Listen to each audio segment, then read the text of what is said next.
Olá, no 33º dia da guerra, o exército de Israel anunciou que assumiu o controle do norte da faixa de Gaza e destruiu 130 túneis do movimento de resistência islâmica, o Hamas, que liderou um ataque terrorista a Israel em 7 de outubro, em que mais de 1.300 pessoas foram mortas. Cerca de 50 mil palestinos fugiram do norte para o sul de Gaza, afirmou o porta-voz militar israelense contra-almirante Daniel Hagari. Desde o início da guerra, mais de 10.500 palestinos morreram, de acordo com as autoridades de saúde do Hamas, sendo mais de 4.300 eram crianças, mais de 160 palestinos foram mortos na Cisjordânia e mais 2 soldados israelenses morreram na quarta-feira em Gaza, levando o total de soldados mortos, inclusive no ataque inicial a Israel, para 450. O exército de Israel declarou, além de destruir 130 túneis, diz que tomou um bastião militar do Hamas perto do campo de refugiados de Jabalia. Depois de 2 horas de combate, também diz ter apreendido vários documentos com os planos do inimigo. Uma trégua de 3 dias, sugerida pelo presidente dos Estados Unidos, Joe Biden, estaria em negociação para permitir a libertação de um pequeno grupo de reféns, 15. Israel calcula que há cerca de 240 em poder dos terroristas. Sob intensa pressão regional e internacional, Israel pode acelerar sua ofensiva terrestre na faixa de Gaza para apressar o fim da guerra, com o risco de mais mortes de civis palestinos e soldados israelenses, ou abandonar o objetivo de destruir totalmente o Hamas, pelo menos por enquanto. Até agora, a invasão terrestre usa um número pequeno dos 360 mil reservistas convocados. Não é uma invasão em grande escala, grande mortandade de palestinos é por causa dos bombardeios aéreos de grande altitude.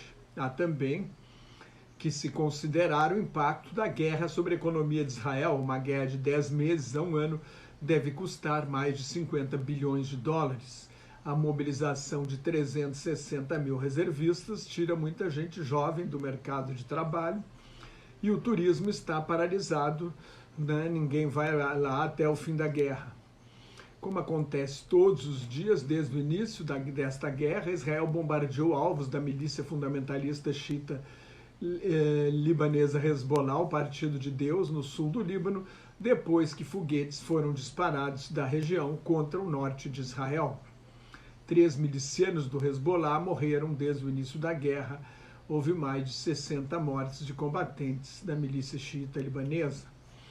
Os Estados Unidos bombardearam arsenais que alegaram ser do Irã no leste da Síria. Pouco depois, milícias apoiadas pelo Irã atacaram 3 bases militares norte-americanas no Iraque e na Síria.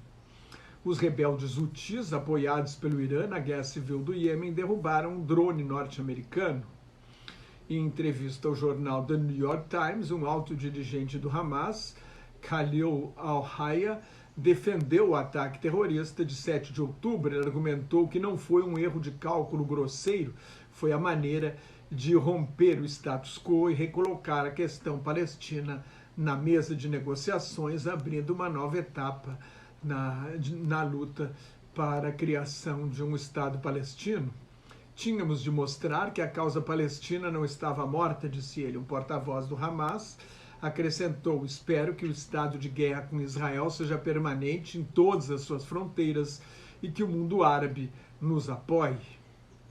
O ex-ministro israelense da Defesa e do Exterior, linha dura Avigdor Lieberman, que há vários anos advertia para o risco do Hamas, quer cortar permanentemente os suprimentos de Israel à faixa de Gaza e proibir os palestinos de trabalhar em Israel. Antes da guerra, 18 mil palestinos saíam diariamente da faixa de Gaza para trabalhar em Israel. Israel acusou o Hamas de usar ambulâncias para transportar seus milicianos e de esconder seus comandantes e outros combatentes em hospitais, principalmente no hospital Al-Shifa, o maior da faixa de Gaza. Na quarta-feira, não saíram estrangeiros e feridos pela fronteira de Gaza com o Egito. Nesta quinta-feira, com a fronteira fechada, não foi divulgada uma nova lista. O Brasil tenta retirar 34 brasileiros de Gaza, esperava fazer isso até esta quarta-feira, ainda está esperando. Em reunião no Japão, os ministros do exterior dos países do Grupo dos Sete pediram pausas humanitárias e abertura de corredores humanitários permanentes, dizendo que agora, nesse momento, e depois querem a paz com a criação de um Estado palestino depois da guerra. O G7 reúne as grandes potências industriais democráticas, eram os países mais ricos do mundo quando o grupo foi criado nos anos 70, para coordenar as políticas econômicas de Estados Unidos, Japão, Alemanha Ocidental, França, Reino Unido, Itália e Canadá. Os Estados Unidos tentam impor limites à ocupação israelense da faixa de Gaza. Depois da guerra, o primeiro-ministro israelense chegou a falar uma ocupação de longo prazo. Em entrevista em Tóquio, durante a reunião do G7, o secretário de Estado Antony Blinken afirmou: não à reocupação do território no fim da guerra, não ao cerco nem ao bloqueio de Gaza e não à redução do território de Gaza, como sugeriu um ministro do governo de extrema-direita de Israel. Blinken propôs juntar a faixa de Gaza e Cisjordânia sob um governo da Autoridade Nacional Palestina, que exige para isso o fim da ocupação israelense e a remoção das colônias israelenses da Cisjordânia como pré-condição para negociar um acordo de paz definitivo.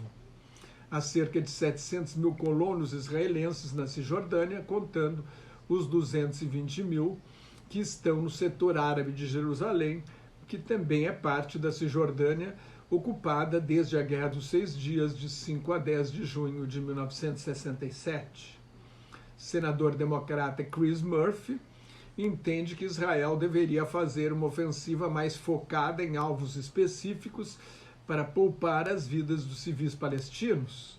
Se a estratégia e o objetivo final de Israel são vencer o Hamas, este ritmo de perdas civis, que certamente tem um custo moral, tem também um custo estratégico, raciocinou o senador.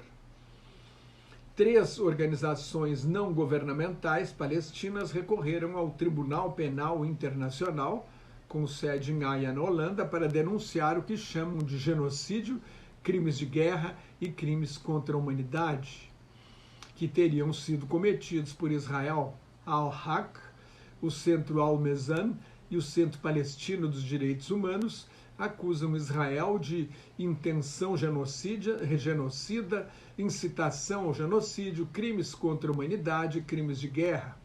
A petição alega que se a comunidade internacional não consegue impor um cessar-fogo, os líderes de Israel precisam ser responsabilizados.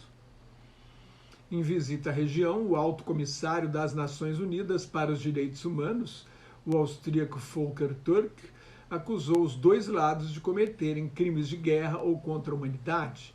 O Hamas e a Jihad Islâmica para a Libertação da Palestina ao massacrar civis na invasão a Israel, e Israel pelo que ele chamou de punição coletiva dos palestinos e remoção forçada de civis. A Alemanha suspendeu todas as atividades que promovam o Hamas em seu território. O Hamas é considerado um grupo terrorista pela União Europeia. O presidente do Senado e a presidente da Assembleia Nacional da França não vão participar da passeata, da marcha que convocaram contra o antissemitismo a ser realizada no domingo em Paris, porque não querem marchar ao lado da reunião nacional, partido de extrema-direita. Em operação policial em São Paulo, Minas Gerais e no Distrito Federal, 2 brasileiros de origem libanesa foram presos por terrorismo sob a acusação de serem ligados ao Hezbollah e de planejar atentados contra alvos judaicos no Brasil. Outros 2 suspeitos com dupla nacionalidade estariam no Líbano. Eles devem ser denunciados por pertencer a um grupo terrorista e preparar um ato terrorista. Podem ser condenados até 15 anos e meio de prisão. O Hezbollah é acusado por 2 atentados terroristas que aconteceram na Argentina contra alvos judaicos no início dos anos 90, o pior de todos, contra a Associação Mutual Israelita Argentina, um clube, uma associação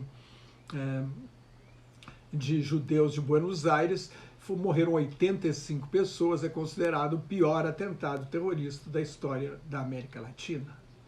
Se você gostou, assine meu canal no YouTube, leia meu blog Globalização em Crise, me siga no Twitter, no Instagram, no Thread e no Facebook, onde colaboro com o Grupo Quarentena News. Muito obrigado pela sua atenção. Shalom, que é paz em hebraico, Salam Aleikum, que é paz em árabe. Até mais. Tchau.